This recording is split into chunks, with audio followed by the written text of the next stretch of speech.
and a warm welcome to my channel Against All Odds. Today I'm going to tell you about the day Julia had her accident,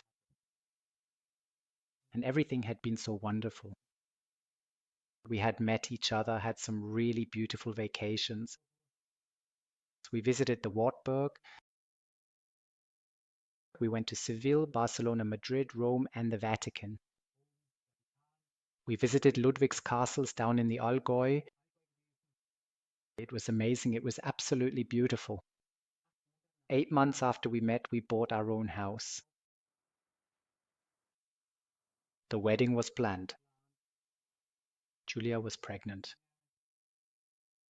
And then Monday came. Monday, November 16th, 2009. The day that has changed our lives to this day. Julia's mom had come from Ukraine. Julia was busy with her mom working on the renovation of our house. At noon, she went shopping and wanted to stop by the hardware store. Then, in the rain, she lost control of her car in a right-hand curve and started to skid. As a result, another vehicle crashed into the passenger side of her car. The accident was severe.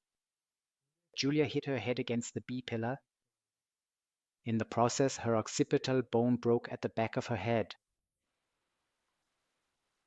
Fortunately, the ASB, the Emergency Medical Service, had a rescue station nearby and was quickly on the scene. They cut Julia out of the car and took her to the Horst Schmidt Clinic in Wiesbaden. In the evening, shortly before I finished work, the Idstein police called me. They informed me that Julia had been in an accident. When I asked what had happened, I didn't get an answer.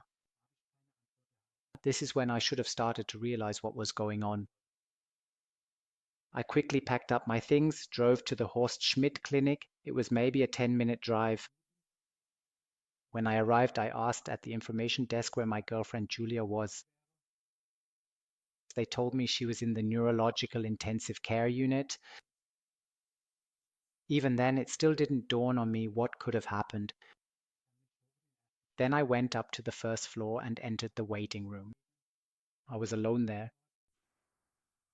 Then I heard the machine, specifically the life support machine, the beeping.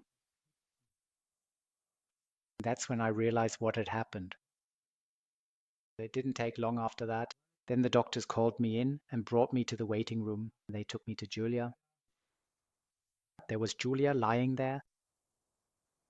She was already being artificially ventilated with a tube in her mouth. And the first question I remember was, "Mr. Almeril, do you know that Julia is pregnant?" "Yes," I said, "the pregnancy was planned." Then I was in hell.